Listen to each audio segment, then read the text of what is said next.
हरिओम। नमस्कार दोस्तों, मैं रजनीश कुमार पांडे सरला संस्कृत एकेडमी इस समूह पर आप सभी सुधीजन का स्वागत करता हूं। आज एक ऐसा प्रकल्प है जो सभी परीक्षाओं के लिए लाभदायक होगा। यानी जितने भी परीक्षाएं होती हैं, प्रत्येक परीक्षाओं में कारक प्रकरण होता ही है। वह कारक प्रकरण वैयाकरण सिद्धांतानुसार पाठ्यक्रम होता है। यूजीसी में भी निर्धारित वैयाकरण सिद्धांत कौमुदी के अनुसार आपको कारक पढ़ना है। तो आज इस कारक के सीरीज में आप सभी का स्वागत है। यह कारक का सीरीज यथासंभव चलते रहेंगे। इससे पहले काव्य प्रकाशानुसार तथा यूजीसी में निर्धारित अलंकारों का सीरीज देख सकते हैं। बहुत विस्तृत रोचक अध्ययन हुआ है। उसी तरह कारक का भी अध्ययन करेंगे। तो कारक का सीरीज अलग होगा, अलंकार का सीरीज अलग होगा, अन्य विषयों का भी सीरीज अलग अलग होंगे। पर कारक का सीरीज जो होगा यह हमेशा चलते रहेगा जब तक कारक प्रकरण समाप्त न हो जाए। आप इस चैनल के माध्यम से यूजीसी नेट इत्यादि परीक्षाओं की सज्जता कर सकते हैं। हम ज़्यादा समय नहीं लेंगे, हम विषय पर आते हैं।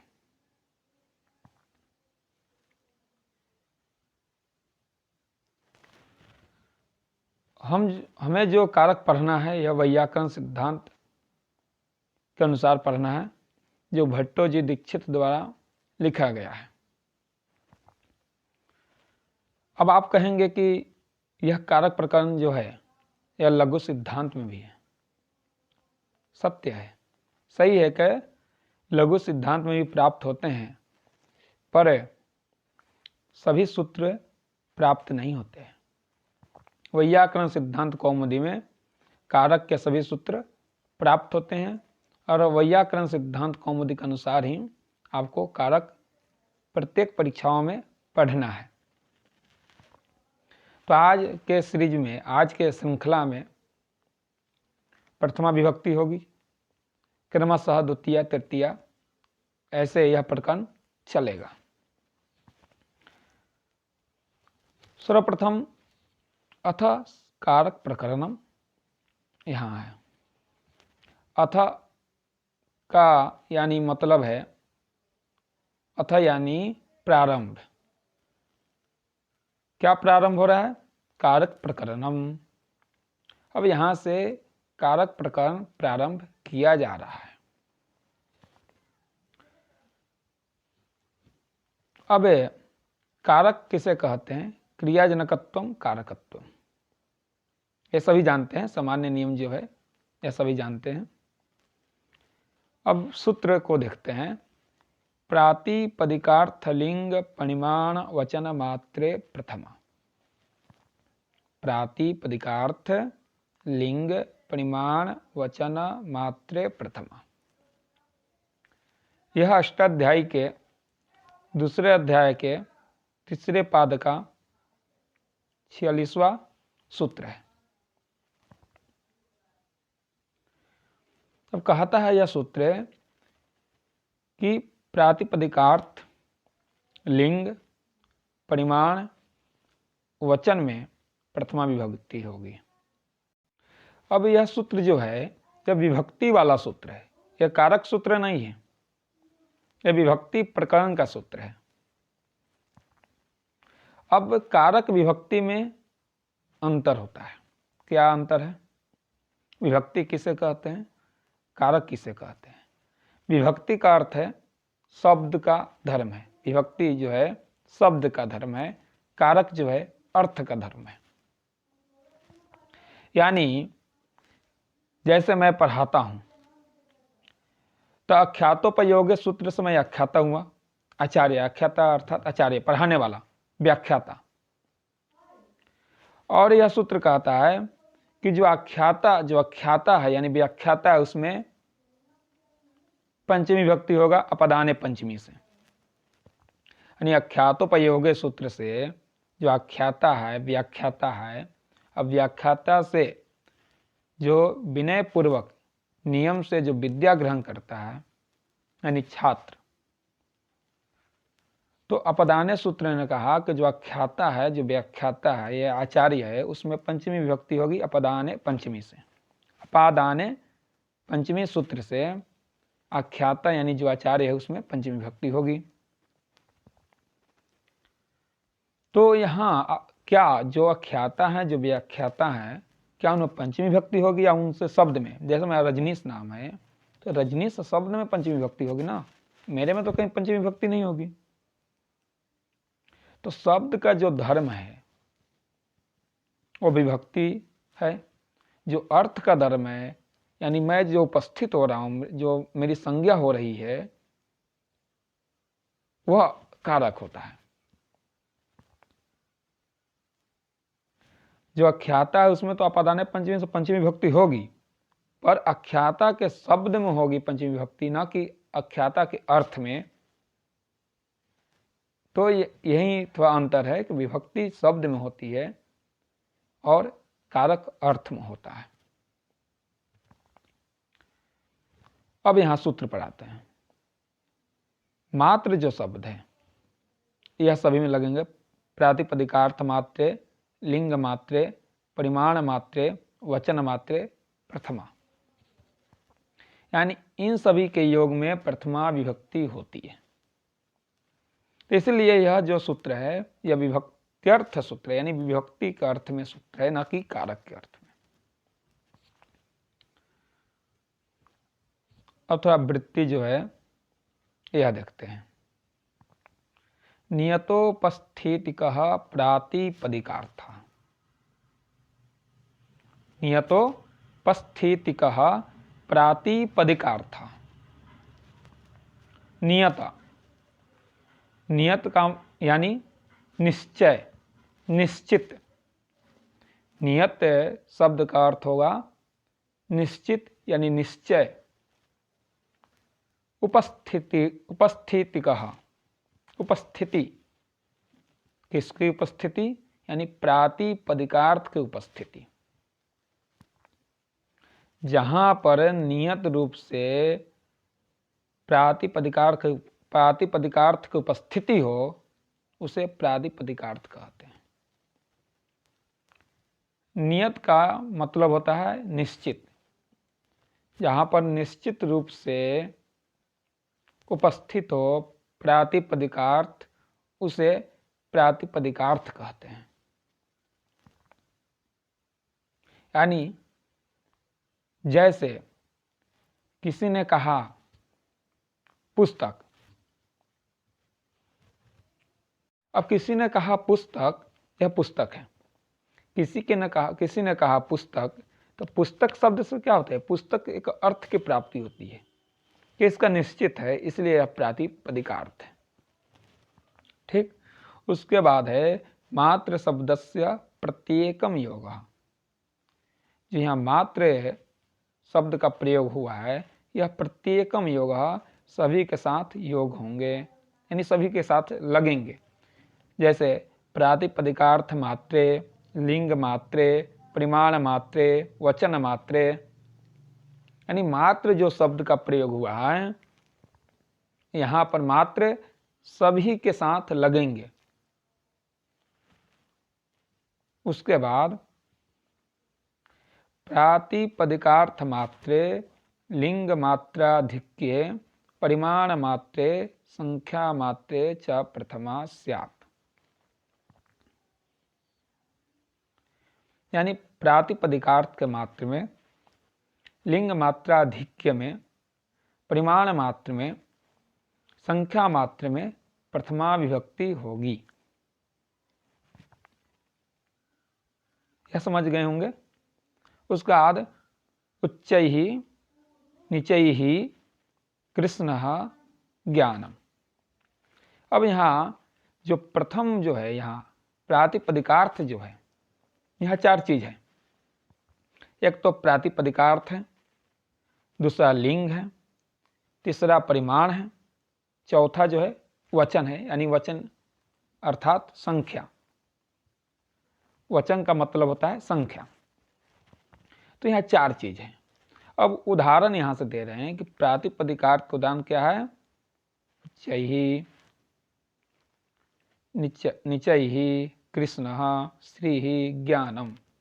एक किसका उदाहरण है? प्रातिपदिकार्थ का उदाहरण है। तो आप सोचेंगे उच्चैहि नीचैहि, यहाँ तृतीया का बहुवचन होगा, जैसे राम ही बनता है। नहीं, यहाँ कोई विभक्ति है ही नहीं। ये अव्यय शब्द है। अव्यय शब्द में कोई लिंग नहीं होता है।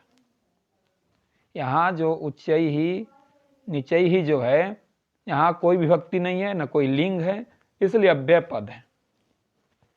अव्यय शब्द में प्रातिपदिकार्थ ही होता है। कृष्णः यह लिंग निर्धारित है, पुल्लिंग में है। श्री स्त्रीलिंग में है। ज्ञानम नपुंसक लिंग में। तो यहाँ प्रातिपदिकार्थ का उदाहरण जो है उच्चैहि नीचैहि कृष्णः श्रीहि ज्ञानम, यह उदाहरण हुआ। उसका बाद लिख रहे हैं अलिंगाः नियतलिंगाश्च प्रातिपदिकार्थ मात्र इत्यस्य उदाहरणम। यहाँ पर अलिंगाः नियतलिंगाश्च। अलिंगाः यानी जिसका निश्चित लिंग न हो, यानी अव्यय शब्द।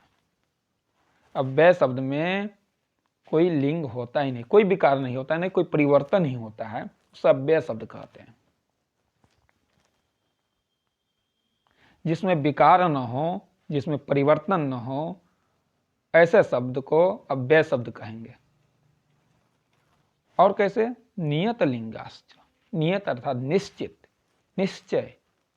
लिंगा यानी निश्चित लिंग वाला, और जिसमें लिंग न हो, अव्यय शब्द, ऐसे उससे क्या कहेंगे? प्रातिपदिकार्थ को प्रातिपदिकार्थ का उदाहरण है। जैसे उच्चैहि नीचैहि कृष्णः श्रीहि ज्ञानम रामः पुस्तकम इत्यादि। यानी जहां पर अलिंगाः यानी अव्यय शब्द, जिसका कोई लिंग न हो, कोई विकार न आए, ऐसे शब्द, जिसमें परिवर्तन न हो, ऐसे शब्द को अलिंग कहेंगे, अव्यय शब्द कहेंगे। आज जहां पर लिंग का निश्चित हो, ऐसे शब्द का प्रयोग जो है प्रातिपदिकार्थ में ही होगा। और यहां जितने भी उदाहरण दिए हैं, ये सब प्रातिपदिकार्थ के ही हैं। उसके बाद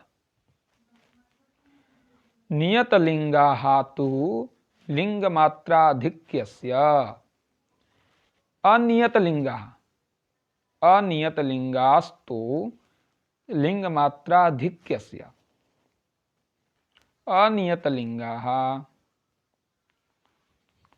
अनियतलिंगाः, अनियत अर्थात निश्चित नहीं है। नियत का यानी निश्चित, अनियत निश्चित नहीं है। नियत अनियत लिंगाः, किसका निश्चित नहीं है? लिंग का। लिंग है पर लिंग का निश्चित नहीं है कि यह शब्द किस लिंग में है। उसे लिंग मात्राधिक्य का उदाहरण होगा। ऐसे शब्द जो शब्द लिंग में हैं पर वह निश्चित नहीं है, वह शब्द लिंग मात्राधिक्य से उदाहरण होगा। वह किसका उदाहरण होगा? लिंग मात्राधिक्य। जैसे टटह, टटी, टटम।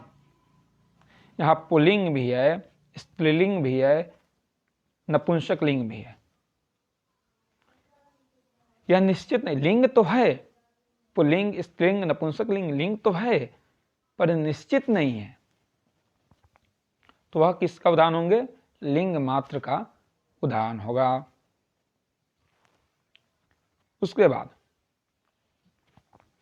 परिमाण मात्रे द्रोणो व्रीहि। ये थोड़ा समझने लायक है। परिमाण मात्रे द्रोणो व्रीहि, यानी परिमाण मात्र का उदाहरण क्या है? द्रोणो व्रीहि। यह उदाहरण है परिमाण मात्र का। द्रोण का मतलब क्या होता है? नाप, नापने वाला कोई परिमाण, उसे द्रोण कहते हैं। द्रोण का अर्थ परिमाण ही होता है। मैं जिससे नापा जाए, नापने वाला वस्तु का परिमाण कहेंगे और उसका परिच्छिन्न जो है व्रीहि। व्रीहि अर्थात धान। धान को नापने वाला जो वस्तु है परिमाण, उसे द्रोण कहेंगे। द्रोण में जो नापा जाएगा उसे व्रीहि कहेंगे, यानी धान। तो द्रोण में भी प्रथमा विभक्ति है, व्रीहि में भी प्रथमा विभक्ति है। सु है कि नहीं? पर द्रोण का जो प्रथमा विभक्ति है किस अर्थ में? परिमाण का अर्थ में है कि नहीं? द्रोण का जो सु प्रत्यय लगा हुआ है, यह सु प्रत्यय परिमाण का अर्थ में है। यत् परिमाण द्रोण रूपम यत् परिमाणम, द्रोण रूपम यत् परिमाणम, यत् अर्थात जो परिमाण रूप द्रोण है,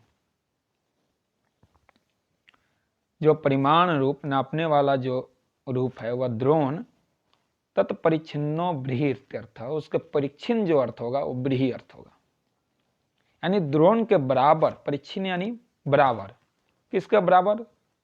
द्रोण के बराबर नापने वाला जो वस्तु परिमाण द्रोण है उसके बराबर क्या होगा? व्रीहि होगा। उससे न ज्यादा होगा न उससे कम होगा, तो उसका व्रीहि इत्यर्थ, उसका व्रीहि अर्थ होगा। द्रोण रूपम यत् परिमाणम, द्रोण रूप जो परिमाण है उससे परिच्छिन्न जो अर्थ होगा व्रीहि होगा, यानी द्रोण के बराबर। द्रोण जितना है उतना ही बराबर धान, तौलना जो है, देना, वही व्रीहि अर्थ है, न उससे ज्यादा न उससे कम। तो द्रोण रूप जो परिमाण है उसका परिच्छिन्न जो अर्थ है वो व्रीहि अर्थ होगा। उसके बाद अब आगे क्या कह रहे हैं? प्रत्यार्थे परिमाणे प्रकृत्यर्थो, क्या है यहां से ले लेते हैं अभी। प्रत्यार्थे परिमाणे प्रकृत्यर्थो अभेदेन संसर्गेण विशेषणम। अब द्रोण में जो सुप्रत्यय लगा हुआ है वह एक सुप्रत्यय का अर्थ है परिमाण, और प्रकृत्यार्थ है, प्रकृति क्या है? द्रोण है। द्रोण में जो सु लगा हुआ है सुप्रत्यय है। तो द्रोण का सुप्रत्यय और द्रोण जो रूपी जो प्रकृति है और दोनों का परिमाण, तो परिमाण में भेद होगा अभेद होगा? परिमाण में अभेद ही होगा ना। तो यहाँ अभेदेन संसर्गेन संबंधेन विशेषणम, यहाँ अभेद होने के कारण, अभेद संबंध होने से यहाँ विशेषणम जो है द्रोण है। क्योंकि द्रोण का सुप्रत्यय और द्रोण रूपी जो प्रकृति है, द्रोण में सुप्रत्यय और द्रोण रूप जो प्रकृति है, उस दोनों का परिमाण तो परिमाण में अभेद होगा, न कि भेद होगा। अभेद संबंध होने से कारण यहाँ पर द्रोण जो है, परिमाण जो है वो विशेषण है, वह विशेषण है। उसका बोले हैं प्रत्यार्थः तो परिच्छेदक भावेन बृहौ विशेषणमिति विवेकः। विवेकः अर्थात समझना चाहिए, विवेकः यानी समझना चाहिए। क्या समझना चाहिए? प्रत्यार्थस्तु, जो प्रत्यय जो द्रोण में सु है वह, और ब्रीहि में जो सु है, इन दोनों का संबंध कैसे होंगे? तो परिच्छेदक भावे न संबंध। ये दोनों का संबंध जो है परिच्छेदक भाव संबंध है। अब बृहौ का विशेषण क्या है? विशेषणम इति विवेकः। बृहौ का जो विशेषण है वह द्रोण यानी परिमाण होगा। विशेष्य यहाँ ब्रीहि,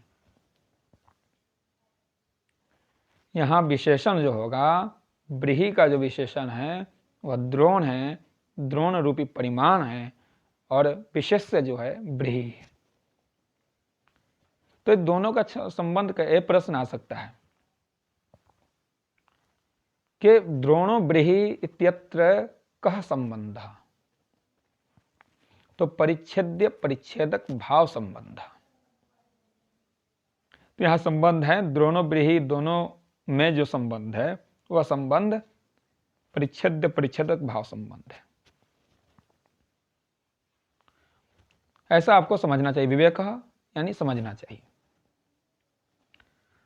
तो यहां आप देख लिए कि प्रातिपदिकार्थ वचन, प्रातिपदिकार्थ मात्र में जो उदाहरण था वो हो गया, लिंग मात्राधिक्य का उदाहरण हो चुका, परिमाण मात्राधिक्य का उदाहरण हो चुका। अब वचन, यह बाकी है वचन। वचनम संख्या, वचनम संख्या, वचन यानी संख्या। वचन का मतलब होता है संख्या। अब संख्या कौन सी? एकः द्वौ बहवः, वह एक होते हैं, दो होते हैं, बहुत होते हैं।